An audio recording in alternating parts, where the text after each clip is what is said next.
Hey guys, Chris here. We're giving Busted Knuckle DIY, and today I'm going to show you how to remove a console speedometer from your motorcycle and replace a worn gauge face. Let's get wrenching. Oh hell, I can fix that.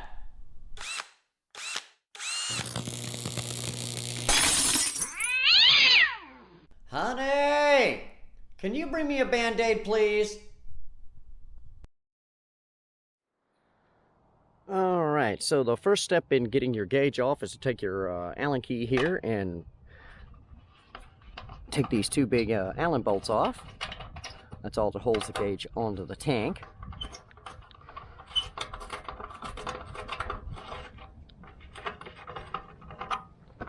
So we'll set these nuts here on the seat, so hopefully we don't lose them.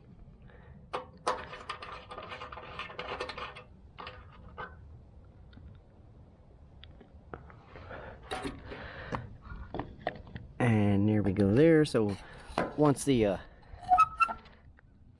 gauge is loose, there's a Phillips screw in there, and then we'll have to disconnect that that plug right in there, and then we'll take it in. I'll show you how to pop the speedometer out of it and get the bezel open and put a new face on it. Alright, we swung this screw around, move this tab so we can loose the wire. If you pull the boot up, you can see under here there's a electrical plug right there. We're going to press that center tab and disconnect it. Now, it's kind of hard to do one-handed, so I'm not going to do it on film for you. But anyway, we're going to disconnect that, take it in the house, and I'll show you how to get the speedometer out of this bezel, how to get the glass off, and replace the face. Alright, guys, obviously we got that disconnected. It wasn't a problem. Again, there's one center tab. Just push it in and lift up, and the wiring harness comes loose. And take our Phillips screwdriver. We're going to remove the screw that's got the wire retainer on it. That out of there. There's also a corresponding one on the other side. And take that out.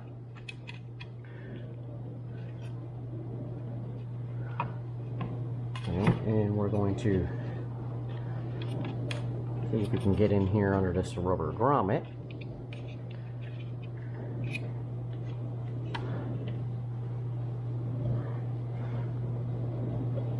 Okay, so we got two more wires to disconnect. And they're both kind of a greenish color. So what I like to do in these cases is take a magic marker and mark which one is which before I take them loose, so that I can put them back together. That's just the reset for the odometer. So let me grab a marker. We'll mark those colors, get those off of here, and then I'll show you how to get this face off. Alright, got those two wires marked and disconnected. And what we're looking at here, this old gasket is just shot, so we're going to go ahead and take it off. And if you don't have a replacement one, that's okay. When we put it back on, we can use a little black silicone or something like that to seal and make sure that we don't get water down inside the gauge face, down inside the bezel. You can see here it's pretty crispy. It's just kind of peeling off in strunks here. So anyway, I'm going to finish peeling that off, and then we'll get the glass off this thing and the new face on it.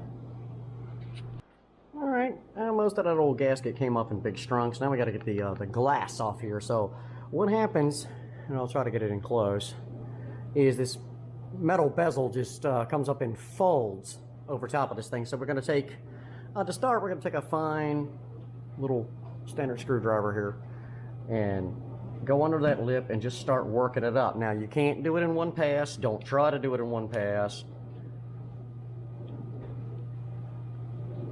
But just like what I'm doing here, we're just going to go around and around and around, pass by pass by pass, until this thing lifts up enough so we get it bent out of the way enough to go ahead and pull the glass off the face of the gauge. Now, I'm not going to put you guys to the agony of watching. It does take a little bit of time.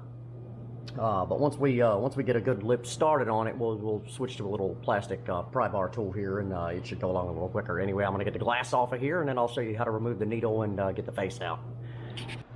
Alright guys, so you can see here, we turned that lip up on this thing all the way around, and we just made about 3, maybe 4 good passes, just slowly working that lip up until we could pull it off of the gauge. Your glass is in there. Alright, so now we have to get a very, very special tool to pull the needle off. Let me grab that and I'll show you what's going on there. Alright, we'll set our glass out of the way here. We have our very special needle removing tool, 2 ordinary everyday common household spoons. What we're going to do with it is put one under each side of the needle base. It is pretty crunchy in there. There we go. And just lightly pull up on it. There we go. Make sure we didn't bend or break anything. That looks great. We didn't tweak our shaft, so we've got 2 small screws here that we're going to take out, and that will remove the face, and we'll get our new one installed. Alright guys, so after removing the needle, we pulled out the 2 small screws on either side, here and here, and the whole face lifts out. Now there's only one more thing that we got to do before we drop the new one in, and that is remove the stop post for the needle, which we should be able to do here with a little set of pliers or something like that. It just sticks through there, and so we're going to kind of pinch that together a little bit. Let's see if we can get it out of there.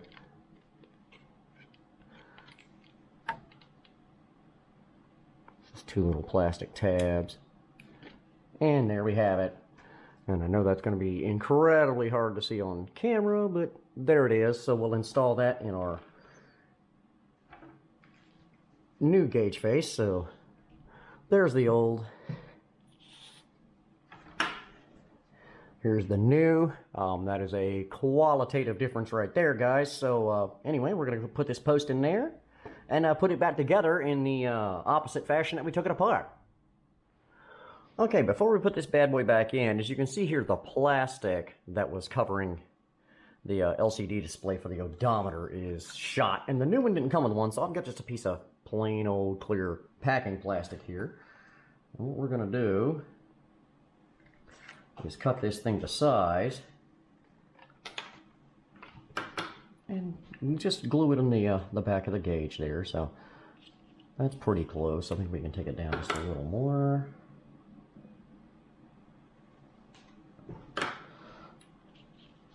So let's take a look here.